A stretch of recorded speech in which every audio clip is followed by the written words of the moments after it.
말씀 사도행전 2장 1절. 사도행전 2장 1절.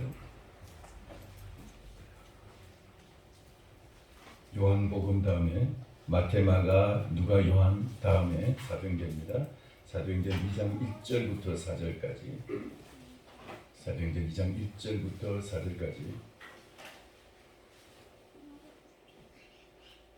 함께 읽겠습니다. 오순절날이 이미 이름에 그들이 다같이 한 곳에 모였더니 호련히 하늘로부터 급하고 강한 바람 같은 소리가 있어 그들의 앉은 온 집에 가득하며 마치 불의 혀처럼 갈라지는 것들이 그들에게 보여 각 사람 위에 하나씩 임하여 있더니 그들이 다 성령의 충만함을 받고 성령이 말하게 하심을 따라 다른 방언으로 말하기를 시작하니라. 아멘.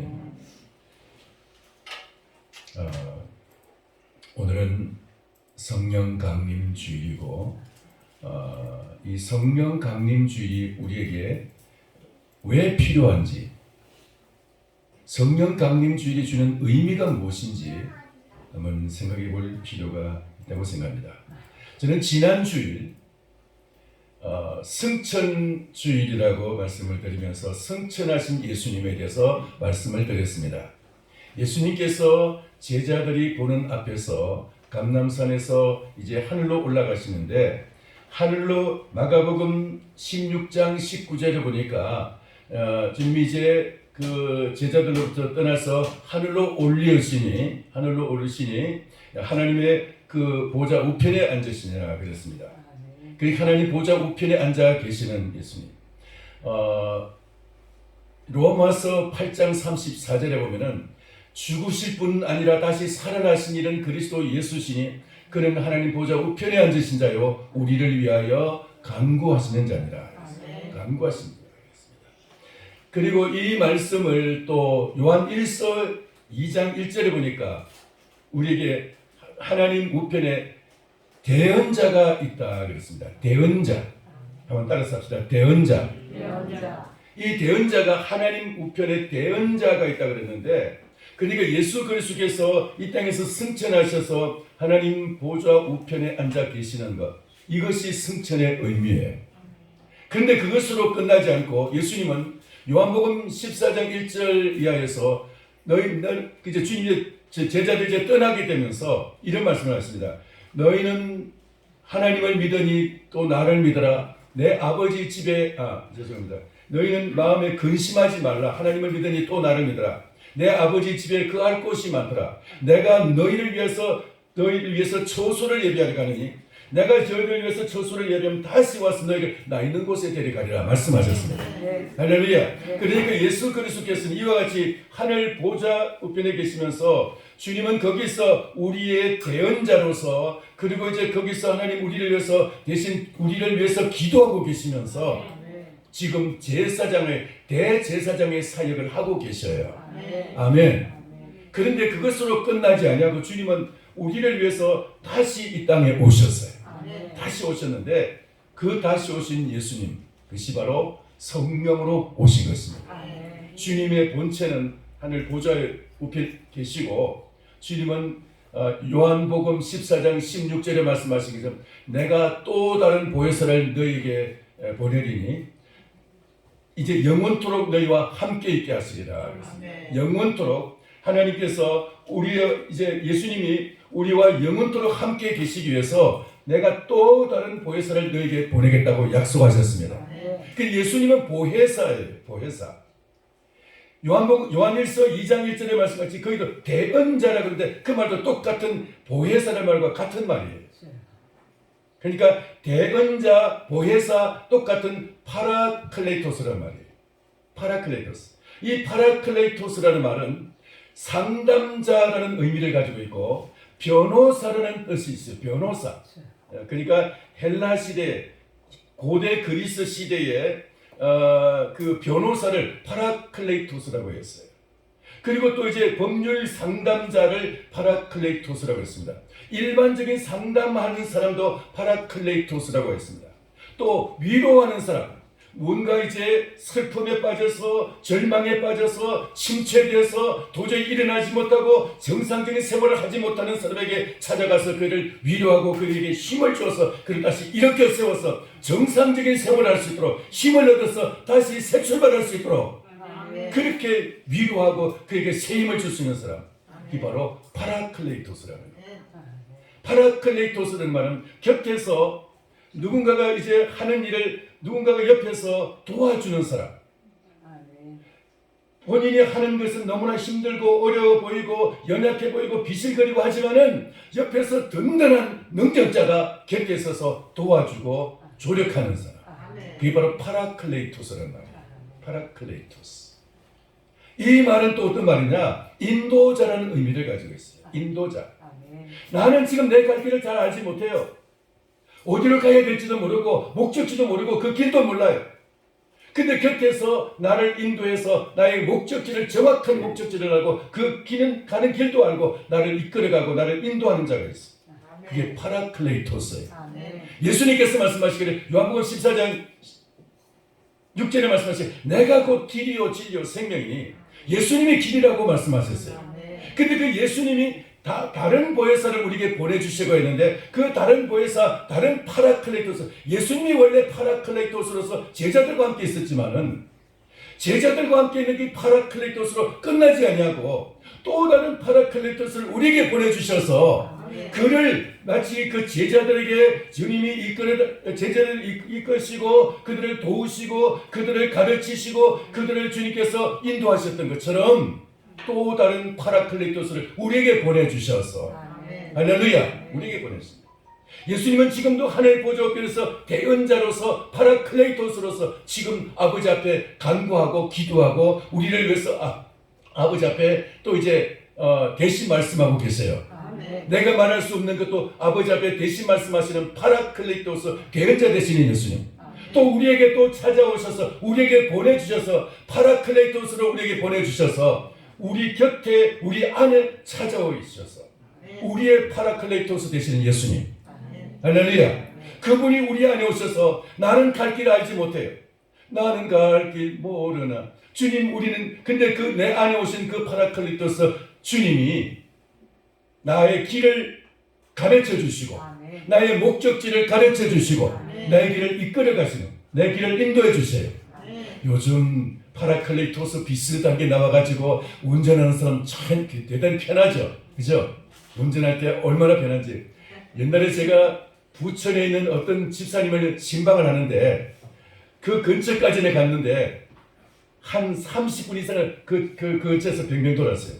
집을 못 찾아가지고 또 전화를 하고 그 당시에 전화기는 핸드폰이 있었던지는 생각이 안 나는데 또 전화하고 또 찾고 뱅뱅뱅 돌다가 한 30분 이상 돌았어요. 요즘같이 내비게이션이 있으면 그냥 바로 그냥 주소를 찾아서 바로 들어갈 텐데 그렇게 헤맸어요. 제가 길눈이 참 밝은데 그렇게 헤맬 때도 있는데 요즘 뭐 아주 그냥 길눈도 필요 없어요. 아무리 길치라도 길맹이라도 그냥 내비게이션 입력 딱 해놓으면 그냥 주소까지도 정확하게 찾아가지 않습니까? 예수 그리스도가 우리의 파라클레이토스 그분이 우리에게 바로 내비게이션 되세요. 우리의 목적지를 딱 입력만 하면 거기까지 정확하게 우리를 인도해 주실 줄 믿습니다. 우리의 정확한 천국 내비게이션 되시는 예수님 그분이 바로 파라클레이토스예요. 할렐루야. 그분은 우리의 스승이 되시면서 우리를 가르치시는데 이 보혜사라는 말은 바로 가르친다는 의미도 있어요. 그분은 우리에게 얼마만큼 정확하게 가르치냐. 그분은 하나님의 모든 전능자의 그 무제한의 지혜와 지식으로 하나님의 무제한의 그 방대한 온 우주를 창조하신 그 방대한 지혜와 지식으로 하나님 우리에게 찾아오셔서 내 개인 교수가 되어서 개인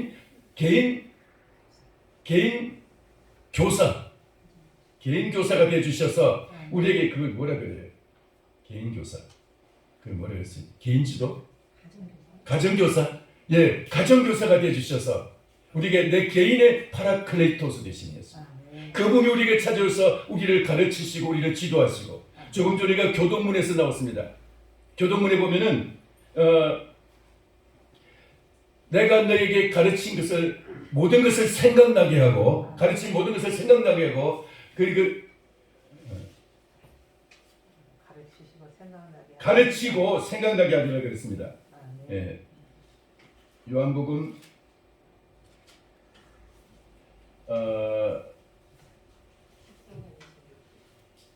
제가 지금 자꾸 이제 헷갈려가지고 절수도 지금 생각이 안 나네요. 하여튼 그 가르치고 생각나게 하시는 예수님 우리의 가정교사가 되셔서 파라클레이스토스라는 그런 의미를 가지고 있습니다. 그분이 우리에게 찾아오셔서 그렇게 우리에게 도움을 주시고 우리에게 헬퍼, 우리의 돕는 자가 되어 주셨어요. 할렐루야. 여러분 예수 그리스도 그분이 우리에게 주신 이 성령의 역사를 보혜사 성령을 사모하시기를 바랍니다. 할렐루야. 우리의 인생이 얼마니 초라하고 힘들어 보이고 내가 준 내 인생이 지금 나약해 보여도 파라클레이토스 성령께서 우리에게 찾아오시면 우리의 인생을 이렇게 세워주시는 줄을 믿습니다. 제자들이 다 그 예수님의 부름 받기 전에는 그들을 다 뭐 대단한 사람도 별로 없었어요. 사도 바울 빼고는 다 별 볼 일 없었어요, 사실은. 요한, 야고보, 베드로와 안드레 이들은 다 어부들이었어요. 이 어부로서 그 물고기 잡는 어부들이었지만은 예수님의 부름을 받고 3년 동안 예수님과 함께 다닐 때 그들의 어깨에 힘이 들어갔고 그들의 목에 기부수한 것처럼 그들이 아주 그냥 참 아주 막 잘 나가는 사람이었어요. 가는 곳마다 이걸 안 된다고 오지 말라고 여기 줄 서라고 막 예수님 때문에 큰 소리 치고 예수님 때문에 권위가 썼어요. 근데 예수님이 가시고 나니까 이 모든 것이 푹 꺼져버리거든요. 근데 꺼지지 않도록 주님이 다시 또 다른 보혜사 파라클레토스를 보내주셔서 할렐루야. 이전보다 예수님과 함께 계실 때보다 더 큰 힘을 주시면서 너희가 나를 믿으면 나와 같은 일을 할 뿐만 아니라 나보다 더 큰 일도 하리라. 주님은 그렇게 우리에게 파라클레토스 되시면 예수님이 하신 일보다 더 큰 일도 하게 하시는 줄 믿습니다. 그렇게 주님이 이제 우리에게 다시 그 보혜사로서 우리에게 찾아오셔서 우리와 함께 하시면서 우리의 상담자가 되어주셔서 우리를 나의 그 모든 문제를 상담해 주시고 우리를 가르쳐 주시고 우리의 길을 인도해 주시고 할렐루야. 주님 우리의 모든 일들에 대해서 주님은 다 알려주셔요. 이 다른 보혜사 되시는 성령님 그분이 오신 날이 바로 오순절날 오늘인 것입니다. 우리는 이 날을 우리가 정말 참 사모해야 될 줄 믿습니다. 오순절날 이제 그 마가의 땅에 모였던 이 사람들 여러분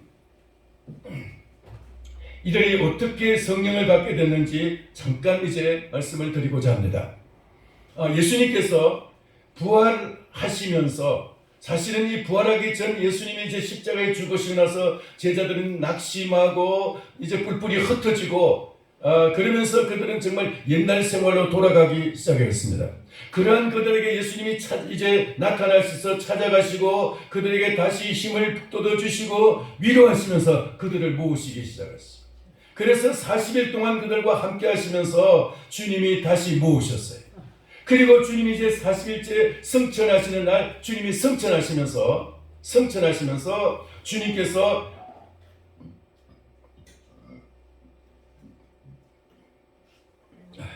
죄송합니다. 사도행전 1장 5절에 보니까 너희는 예루살렘을 떠나지 말고 내게서 들은 바 아버지께서 약속하신 것을 기다리라. 너희가 내가 너에게 가르쳐준 내가 너에게 말한 그 아버지의 약속을 기다리라 그랬습니다. 아버지의 약속. 그게 뭐냐? 5절에 보니까 4절에 그랬고 5절에 요한은 물로 세례를 베풀었으나 너희는 면달이 못되어 성령으로 세례를 받으리라. 할렐루야. 성령으로 세례를 받으리라. 이게 바로 보혜사 성령이에요. 또 다른 보혜사, 예수님 아닌 또 다른 보혜사로 오신 거예요. 여러분 그 예수님을 만나기 전에 이 제자들의 그런 초라한 모습에서 예수님을 만난 이후에 제자들은 정말 대단한 그런 위세를 가지고 대단한 아주 자부심을 가지고 그런 권위를 가지고 예수님 때문에 그런 권위를 누렸지만은 그러나 이제 예수님이 이제 그 떠나시면서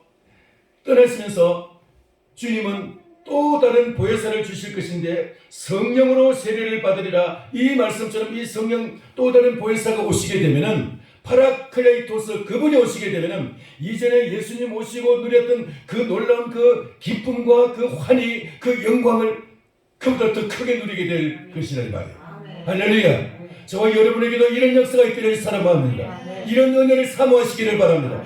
우리는 이 땅에 여러분 눈에 보이는 것 가지고 만족하고 그것 가지고 우리가 살아가는 그것이 나의 전부라고 착각하면 안 되는 거예요. 예수 성령 그분이 오실 때 그분을 믿음으로 말미암아 주님은 우리에게 이 놀라운 은혜를 부어 주시는 것입니다. 요한복음 4장에 보면 예수님께서 수가성을 지나가시다가 우물가에 앉아 있었습니다.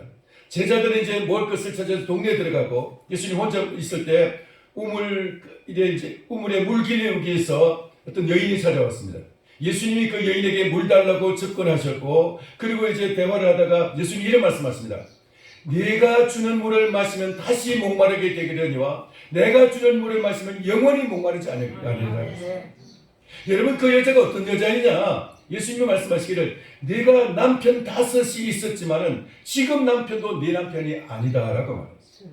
이 여자는 이전에 남편 5을 어떻게든 어떤 식으로 무슨 연연인지 모릅니다. 사별했는지 이혼했는지 하여튼 모르지만은 남편 5을 이제 갈고 6번째 남편과 살고 있지만은 이게 지금 이 남편도 네 남편 아니다 그랬어. 이 남편 아니다. 다시 말해서 이 남편도 만족이 안 되고 이 남편으로서 이제 충만하지 못한 거예요. 다시 말해서 이 여인에게는 이제 남편으로서 이 세상의 육신의 사랑으로서는 인간적인 세상의 그 사랑으로서는 도저히 만족할 수 없는 그것을 채울 수 없는 마음의 공허함을 가지고 있었어요. 다른 말하면 거기서 목마름을 가지고 있습니다. 사랑의 목마름 뭐 이런 말이죠. 사랑의 목마름. 이 목마름을 해결해 줄 것이 없었어요. 여러분 어떤 사람은 돈에 목말라 합니다. 어떤 사람은 이성의 사랑에 어떤 사람은 그렇게 목말라서 갈지 말아야 될 길도 가기도 합니다. 넘지 말아야 될 선을 넘기도 합니다. 어떤 사람은 돈에 대한 목마름 때문에 하지 말아야 될 일을 하면서까지 돈에 대한 집착을 하는 사람도 있습니다. 여러분 권력에 목마른 사람도 있고 그리고 이제 육신의 그 필요를 육신의 목마름을 채우기 위해서 하지 말아야 될 마약이라든가 술이라든가 이런 것을 하기도 합니다. 이 세상에서 인간의 이 육체의 목마름 그것을 채우지 못했어요. 이 물을 마시면 다시 목마르지만 잠시 목마른 것을 물을 마시는 것 같지만 다시 목마르는 것. 그게 아니라 예수 그리스도가 주시는 물을 마시면 영원히 목마르지 않은 역사. 그것을 이제 체험하게 된다는 것입니다. 보혜사 성령이 오심으로써 그 놀라운 이 목마름을 채우는 성령의 생수가 강물같이 흐르게 될 줄 믿습니다. 그 여인은 드디어 예수 그리스도가 오실 메시아 바로 그리스도라는 것을 알게 됐습니다. 그리고 믿게 됐어요. 여인 속에서는 그 기쁨이 솟아나게 되고 그래서 자기의 만난 그 예수님 그 메시아를 전하기 위해서 동네에 달려들어가서 물동이도 진짜 버려두고 동네에 달려가서 내가 메시아를 만났다고 그리스도를 만났다고 외치면서 동네 사람 다 끌고 나옵니다. 우리에게 이런 역사가 있기를 소원합니다. 여러분 인간의 어떤 눈에 보이는 것을 가지고 채울 수 있으라고 이 텅 빈 마음을 이 허전한 마음을 우리의 이 목마름을 채울 수 있으라고 착각하지 마시고 내게 뭔가 목마름이 있다면 뭔가 허전함이 있다면 오직 성령님만이 보혜사 성령님만이 이것을 채울 수 있다는 거예요. 다른 것을 가지고 채우려고 하지 마십시오.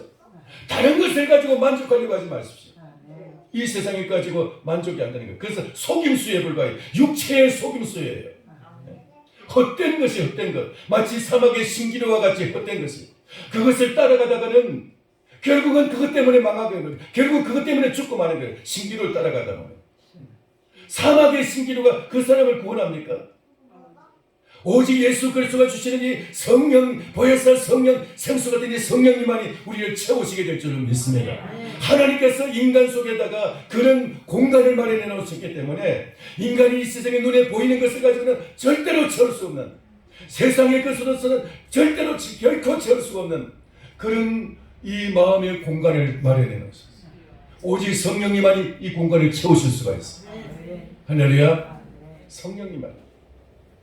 그래서 그 유년들에서 예수님을 만나게 되고 그로 인해서 그 모든 것을 다 이제 다 내려놓고 주님으로 인해서 이 마음이 충만하게 된 줄 믿습니다. 영원히 목마르지 않는 삶을 살아가게 된 줄 믿습니다. 요한복음 7장에 보면은 7장 36절에서 명절 끝날 곧 큰 날 예수님께서 이제 성령에서 외쳐 이르시기를 누구든지 목마르거든 내게로 와서 마시라. 내가 나를 믿는 자는 영원히 목마르지 않는 생수의 강이 흘러넘치리라. 할렐루야. 예수 그리스도를 믿는 자에게는 생수의 강이 흐를 것이라. 그게 뭡니까? 그게 바로 이 성령의 의미를, 성령을 말씀하시는 거예요. 성령. 제자들이 이 성령을 받기 전까지는 그들은 사실 참 두려워하며 벌벌 떨면서 이제 막 문을 꽁꽁 닫고 숨어있고 그렇게 눈치를 보고 했습니다. 그러나 성령을 받은 이후에는 더 이상 눈치 보지 않고 더 이상 두려워하지 않고 더 이상 숨지 않았어. 예수 그리스도의 복음을 전가하기 위해서 그들은 담대하게 거리로 뛰쳐나갔습니다. 매를 맞으면서도 그들은 담대했고 그들은 목에 갇히면서도 그들은 두려워하지 않고 담대했습니다. 예수 그리스도의 성령이 임하게 되면 이런 놀라운 주님의 그 담대한 그 용기가 생기게 되고 하나님의 은혜가 임하게 되는 줄 믿습니다. 성령께서 저와 여러분에게 성령으로 함께 하셔서 성령으로 우리에게 역사해 주셔서 이런 은혜가 있기를 축원합니다. 성령님 아니고 이 세상 것으로 무언가를 만족을 삼으려고 무언가 내 마음의 어떤 것을 채우려고 하는 것은 속임수. 사단의 속임수. 자, 그래서 이제 예수 그리스도 성령께서 여신이 보내시는 성령이 우리에게 오시면은 그분이 바로 또 다른 보혜사이고 이 보혜사가 우리에게 오실 때 그분은 우리에게 돕는 자로서 우리에게 인도하는 인도자로서 우리는 천국이 어디 있는지도 모르고 천국 가는 길도 모르지만은 그분이 있으면 그냥 정확한 내비게이션인 거예요. 아멘. 그냥 성령님만 모시면 성령님이 정확하게 그 길을 인도해 주실 줄을 믿습니다. 할렐루야. 그분이 우리에게 가르쳐 주시는 대로만 행하면은 우리는 절대로 실패하지 않게 될 줄 믿습니다. 내가 주님의 말씀을 듣고 행하다가 실패해도 그걸 두려워하지 마십시오. 그건 실패가 아니에요. 주님의 길을 갈 때는 주님과 동행하면서 그 길에 혹시 사망의 음침한 골짜기가 있고 험한 산 골짜기가 있을지라도 두려워할 필요가 없어. 여호와는 나의 목자시니 내게 부족함이 없으리라. 사망의 음침한 골짜기로 다닐지라도 해받으면 두려워하지 않을 것은 주께서 나와 함께 하십니다. 주의 지팡이와 막대기가 나를 안위하시나이다. 주님이 여러분 함께 하십니까? 그렇다면 여러분 지금 현재의 삶이 육신적으로 세상적으로 볼 때는 초라해 보여도 두려워하지 마시기 바랍니다. 전혀 그것 때문에 상심하지 마시기 바랍니다. 이것이 여러분의 전부가 아닙니다. 주님이 함께 하신 이것이 여러분의 가진 성공적인 삶인 줄 믿습니다. 우리는 자꾸 눈에 보이는 육신의 삶 이것이 전부인 양 그것이 나의 성공과 실패의 가늠자인 양 착각하고 살아가고 있어요. 아니 지금 현재 육신의 삶이 어떠냐 이게 문제가 아니고 주님이 나와 함께 하시느냐 보혜사 성령께서 나와 함께 하시느냐 그게 가장 소중한 문제인 것입니다. 그래서 보혜사 성령이 나와 함께 해달라고 사모하고 기도하고 간구하시기를 바랍니다. 그게 가장 문제. 요셉은 온 세계를 구원한 7년의 그 가뭄으로부터 세계를 구원한 그런 이제 위대한 구원자가 됐지만은 그는 요셉이 처음부터 그는 총리가 되고 애굽의 총리가 되고 구원자가 된 거 아닙니다. 10여 년 이상 그는 이 애굽의 보디발의 집에서 노예 생활을 하면서 비참한 삶을 살았습니다. 형들에게 팔려서 노예가 됐을 때 얼마나 그 인생이 정말 초라하고 비참했을까요? 사람들이 볼 때는 그것이 얼마나 정말 불행하고 고통스럽고 그 삶이 얼마나 정말 그 실패의 삶이었을까요? 절망이었겠죠. 그러나 그는 하나님이 함께 하심으로 말미암아 하나님이 함께 하심으로 형통했더라고 그랬어요. 하나님이 함께 하시는 삶이 비록 지금 현재 위치는 비참해 보여도 하나님이 함께 하시는 삶이 형통의 삶인 줄 믿습니다. 눈앞에 보이는 거 가지고 현실, 이 눈에 보이는 현실 가지고 그것이 나의 삶의 전부라고 착각하지 마십시오. 주님이 나와 함께 하시는 삶이 성공적인 삶이고 그것이 가장 복인 것입니다. 복은 보혜사 성령이 나와 함께 하시느냐 안 하느냐 여기에 복이 가르쳐 있어요. 보혜사 성령님 사모하시기를 축원합니다. 이 제자들은 그래서 이 보혜사 성령님 임하시기 전과 후 이것은 완전히 다른 삶이었어요. 완전히 살았어요. 예수님을 만나기 전과 후 제자들의 삶을 여러분 비교해 보십시오. 어부였던 그들이 이제는 정말 온 세상 사람들에게 예수 그리스도의 복음을 들고 나가서 전하는 사람으로서 온 세계의 스승으로서 세계의 구원자로서 그들이 나가서 이제는 사역할 때 얼마나 영광스럽겠어요. 예수 그리스도를 만난 전과 후 성령을 만나기 성령이만 전과 후 비교해 보십시오. 성령님 사모하시기를 축원합니다. 할렐루야. 성령의 은혜를 사모하시기를 바랍니다. 우리에게 다른 소망을 여러분 찾지 마시기 바랍니다.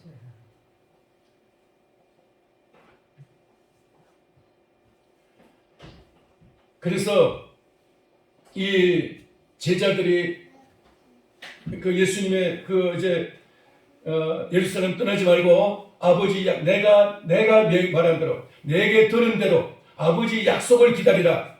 몇 날인데 못된 너희들이 성령을 받으리라. 그렇게 이제 말씀하시고 그냥 하늘로 떠나가셔서 구름 타고 하늘로 올라가셨어요. 자, 하늘로 올라가시기 전에 오직 성령이 너희에게 임하시면 너희가 권능을 받고 예루살렘과 유다와 사마리아와 땅끝까지 이르러 내 증인이 되리라 말씀하셨습니다. 되리라. 우리가 믿음으로 주님을 바라볼 때 주님이 우리에게 해주신다는 것입니다. 할렐루야. 내가 하고자 하는 되라 라고 말하지 않고 증인이 되라 라고 말씀하지 않고 되리라 라고 말씀하셨어요. 여기에는 물론 우리가 가만히 있어도 주님이 그냥 다 해주신다는 말이 아니, 가만히 있어도 그냥 환자에게 입에다가 죽을 떠먹이듯이 그렇게 해주시겠다는 의미는 아니에요. 그러나 나의 노력이 1%라면 99%는 하나님의 역사하심입니다. 하나님의 은혜인 것입니다. 할렐루야. 되리라. 따라서 되리라. 여러분 주님께서 여러분에게 이렇게 부어주시려고 성령을 부어주시려고 지금도 준비하고 기다리고 계시는 줄 믿으시기 바랍니다. 근데 1% 우리의 노력이 필요해요. 1%의 노력. 그게 뭐냐? 1장 14절 보면은 1장 14절 한번 찾아볼까? 1장 14절에 보면은 이런 말씀이 있습니다.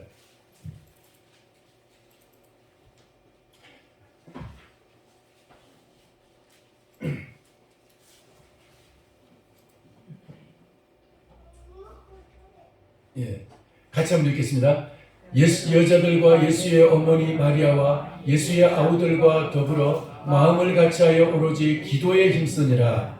아멘. 여자들과 이제 예수님을 그 앞에는 이제 제자들의 이름이 나옵니다. 제자들이 이제 12제자와 그 다른 이제 그 더 많은 제자들이 나오고 그리고 이제 여자들과 따르던 여자들 그리고 예수님의 어머니 마리아와 예수의 아우들과 예수님이 그 이제 무덤에 묻히셨을 때 그 주님의 무덤에 가는 길에는 예수님의 어머니 마리아라고 이름을 밝히지 않습니다. 근데 야고보의 어머니라고 기름이 되어 있어요. 야고보의 어머니. 예수님의 어머니라고 안 되어 있어요. 그런데 여기서는 예수님의 어머니라고 그렇게 나오고 있어요. 예수님의 어머니 마리아와 예수의 아우들과 더불어 예수님의 아우들이 이전까지는 사실 예수님 따라다니지도 않았고 예수님을 믿지도 않았어요. 근데 부활하신 예수님을 인해서 그 이후부터 예수님이 이제 믿게 된 걸로 그렇게 이제 알려지고 있습니다. 예수님의 아우들도 여기서 이제 동참이 돼요.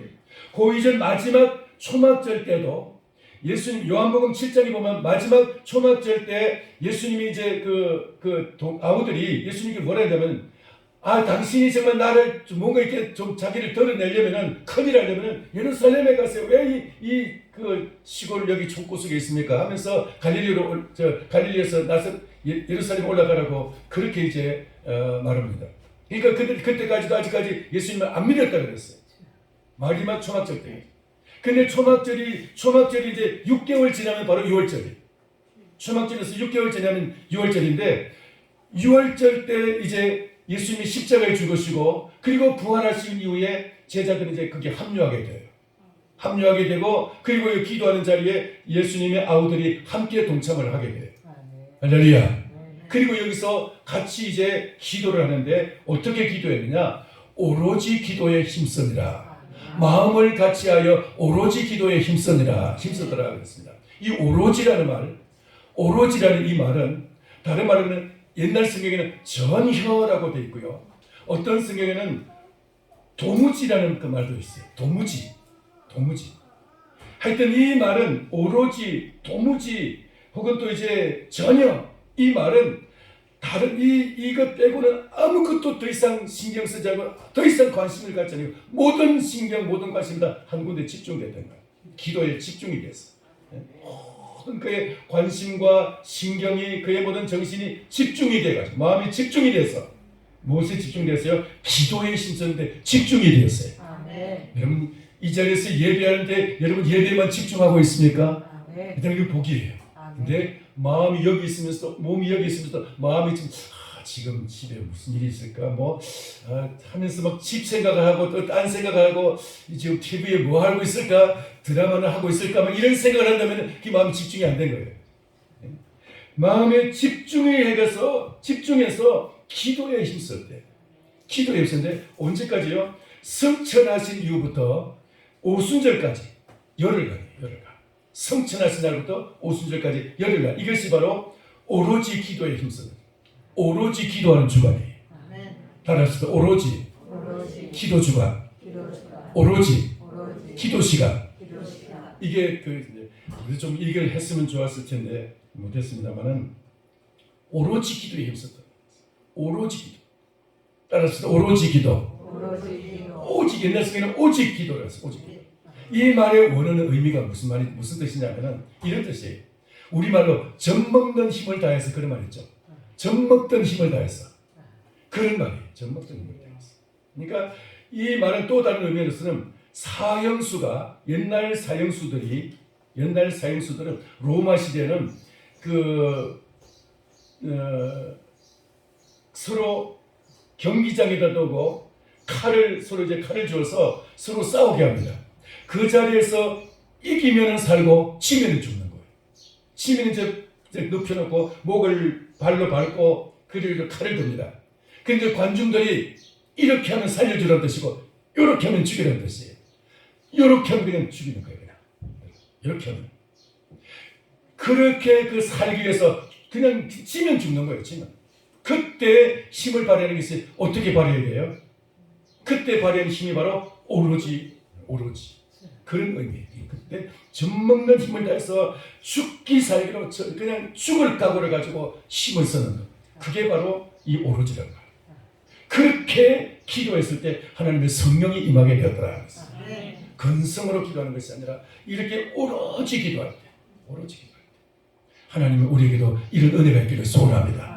기도하는 이 자체가 복인 줄 믿습니다. 할렐루야. 우리도 주님 앞에서 이 사모하는 마음을 가지고 기도할 때, 오로지 기도할 때 하나님이 이 은혜가 임하게 될 줄 믿습니다. 그리고 이 사도행전에 보면은 이 외에도 또 몇 번 더 이런 일이 있어요. 그 성령이 임하는 역사가 있는데 사도행전 10장에 보면은 사도 베드로가 고넬료의 가정에 초청을 받습니다. 고넬료는 로마 백부장 아닙니까? 이 로마인 이방인의 가정에 가는 것은 유대인들에게는 금지된 상황이었어요. 그 당시 관습으로서. 그래서 이제 절대로 베드로는 씨도 안 먹히는 사람이었어요. 나는 절대로 그런 일 안 합니다. 나는 절대로 안 갑니다. 그러는 사람인데 하나님이 그에게 환상으로 보여주시고 또 이제 성령의 음성으로 들려서 야 베드로야 따라가라. 그리고 이제 사도 고넬료가 보는 이제 그 사자가 와서 실제로 말을 하면서 우리 고넬료 주인님께서 초청하셨습니다 하고 이제 말합니다. 삼중으로 그냥 초청을 하니까 막 칼하고 떠밀고 하니까 이제 가게 됐어요. 가서 대충 그냥 복음을 증거하는데 그냥 이 예수 그리스도의 이 십자가의 구원의 복음을 증거하는데 그 자리에 하늘의 성령이 임하기 시작했어요. 이 고넬료의 가정에 바로 이방인 최초의 이 성령의 역사예요. 그러니까 이방인에게는 그동안은 성령이 임하지는 않았고 유대인들에게만 복음을 전하는데 그때 처음으로 이 이방인들에게 복음이 전파가 되는 것입니다. 그러니까 말씀을 증거할 때, 말씀을 들을 때 이 성령이 임하게 될 줄 믿습니다. 여러분 하나님의 말씀을 사모하시기 바랍니다. 말씀 들을 때 성령이 임할 줄 믿으시기 바랍니다. 성령을 사모하면서 말씀을 들으시기를 바랍니다. 근데 왜 이 말씀을 갖다가 듣지 않고 말씀을 들을 때도 우리가 이런 사모하는 마음이 없으면은 이 말씀이 그냥 귓 밖으로 흘러가게 돼요. 말씀을 들을 때 사모하는 마음으로 들으면 성령의 강력한 역사가 있는 줄 믿습니다. 할렐루야. 그리고 마지막 세 번째로 또 어떤 역사가 있었느냐, 사도행전 19장에 보면은 사도 바울이 에베소에 갔는데 에베소 이제 교회가 있는데 이 교회가 그동안에 이제 아볼로가 말씀을 전하고 이제 가르치고 한 12명쯤 모여가지고 예배를 드리는데 아볼로는 없고 그냥 성도들만 기도하고 있었어요. 그래서 가서 이제 보니까 그렇게 있길래 당신들이 예수님을 믿는 것 같은데 성령을 받았느냐고 물었습니다. 우리는 성령이 뭔지도 모른다고. 그래서 당신들 세례 받았느냐고. 받았대. 어떤 세례 받았느냐, 그러니까 요한의 세례 요한의 세례를 받았다는 거예요. 물세례예요, 물세례. 그래서 사도 바울이 그 자리에서 말씀을 간단히 정하고 안수를 하니까 그게 성령이 임하게 됐어요. 안수할 때 성령이 임했어요. 우리나라가 초대교회부터 그 한참 부흥할 때 1000만 성도로 부흥할 때 안수가 대단히 많이 아주 그 성행을 하면서 안수 기도를 통해서 성령 받는 사람이 굉장히 많았어요. 한국의 기도원지 산골짜기마다 기도원들이 있고 그 기도원들마다 이 안수하는 열풍이 얼마나 강력하게 불었는지 모릅니다. 근데 그 안수할 때마다 이런 성령의 역사가 강력하게 나타났던 게 또 사실이에요. 할렐루야. 사실이에요. 그런데 하여튼 지금은 막 그런 역사가 많이 지금 이제 약화되고 있습니다만은 어쨌든 우리는 이 세 가지가 바로 하나님의 성령이 임하는 그 통로의 역할을 하고 있는 것입니다. 오로지 기도할 때, 오로지 기도할 때. 두 번째 어떻게 할 때요? 말씀을 들을 때, 말씀을 들을 때 하나님의 성령이 강력하게 임하게 되는 줄 믿습니다. 그리고 세 번째 어떻게 할 때요? 안수기 들어가요. 자기는 비록 연약하지만 그 하나님의 성령을 받은 사람에서 안수기 들어갈 때 이런 성령의 역사가 강하게 또 이제 임하게 되는 것입니다. 이런 역사가 있었는데 오늘 이런 은혜가 저 여러분에게도 있기를 사모합니다. 여러분 하나님의 은혜를 사모하면서 성령의 세례를 사모하면서 주님 나에게도 이런 성령의 세례를 부어주시옵소서. 간구하시기를 바랍니다. 이런 은혜가 임하게 될 때 조금 전에 말씀드린 수가 스무 물가의 그 여인과 같이 나의 필요를 채우는 역사가 있을 줄 믿습니다. 그 여인에게 사랑이 필요했을 때 하늘의 사랑으로서 덮어주시면서 육체의 사랑, 인간적인 사랑, 이런 사랑을 넘어서게 된 것처럼 우리의 필요한 것이 무엇이든지 필요한 것을 채우고 공급해 주실 줄을 믿습니다. 성령의 역사는 이런 강력한 역사가 있습니다. 파라클레이토스, 파라클레이토스. 예수님이 계실 때 제자들의 필요한 것을 채워주셨던 것. 그들이 배고플 때 오병이의 기적, 700의 기적으로 먹을 것을 주시고 그들이 파도 치는 그 바다를 건널 때 주님이 물 위를 걷게 해주신 것처럼 주님은 지금도 필요한 것을 공급하시고 채우시면서 우리에게 인도하실 줄을 믿습니다. 오늘도 파라클레이토스, 우리의 보혜사 되시는, 우리의 대언자 되시는 예수, 예수님의 대언자로서 하늘 보좌 우편에 계실 뿐만 아니라 지금 보혜사로서 우리 안에 오셔서 우리 안에 함께 하시는 보혜사 예수님. 할렐루야. 보혜사 예수. 보혜사 예수님을 사모하시기를 바랍니다. 제가 보혜사가 무슨 뜻인지 말씀드렸죠. 인도자, 상담자, 가르치는 교사, 그리고 대언자. 하여튼 이 파라클레이토스는 대단히 많은 여러 가지 의미를 가지고 있습니다. 변호사라는 의미도 가지고 있고요. 하여튼 우리에게 여러분 이 상담자 되시는 이 보혜사 되시는 이 성령의 역사, 성령님을 여러분 사모하시기를 축원합니다.